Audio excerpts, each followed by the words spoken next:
समस्या केवल इस बात की नहीं कि हम समस्या के समाधान की ओर जाएं।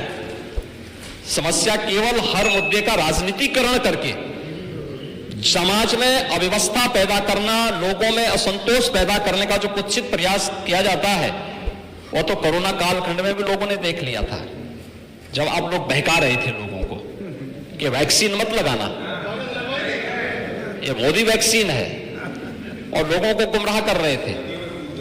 परिणाम क्या है?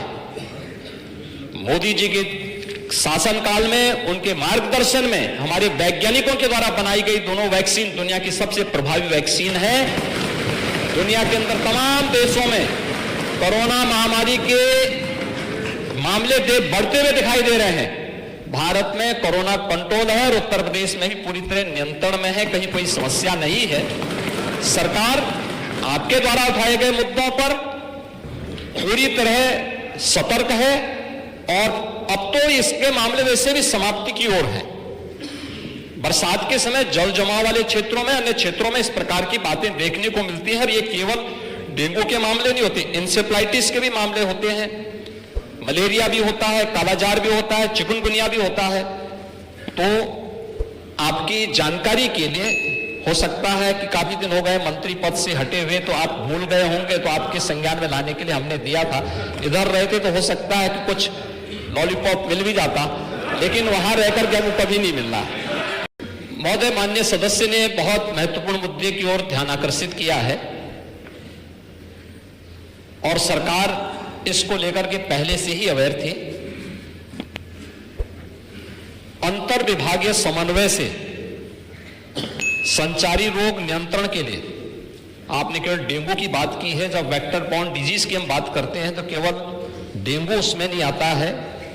वर्मा जी, आप तो चिकित्सा शिक्षा के मंत्री रहे हैं ना, तो केवल डेंगू नहीं आता उसमें, मलेरिया भी है, चिकनगुनिया भी है, कालाजार भी है।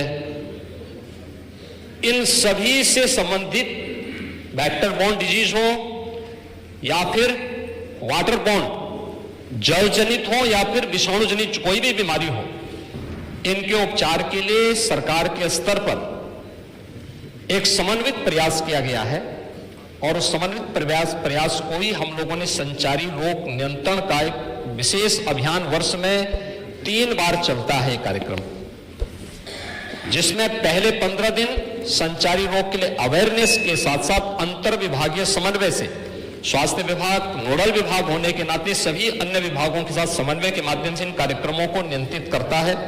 याद रखना, डबल इंजन की सरकार है, ये केवल बोलती नहीं, करके दिखाती भी है। प्रदेश के अंदर 10 करोड़ लोगों को आयुष्मान भारत और मुख्यमंत्री जन आरोग्य योजना के अंतर्गत 5 लाख रुपए सालाना स्वास्थ्य बीमा का कवर भी ये सरकार उपलब्ध करा रही है। और किसी भी पैनल्ड हॉस्पिटल में, वह सरकारी हो, सरकारी में सारी सुविधाएं फ्री में है, लेकिन किसी भी प्राइवेट हॉस्पिटल में जाता है तो वहां वे सुविधाएं मिल रही हैं। और ये पूरा सदन गवाह है कि हर माननीय सदस्य को इस सदन के द्वारा अपनी निधि से ही 25 लाख रुपए सालाना देने का अधिकार दिया गया है। और यही नहीं, मुख्यमंत्री राहत कोष से हम चेहरा देख करके पैसा नहीं देते हैं।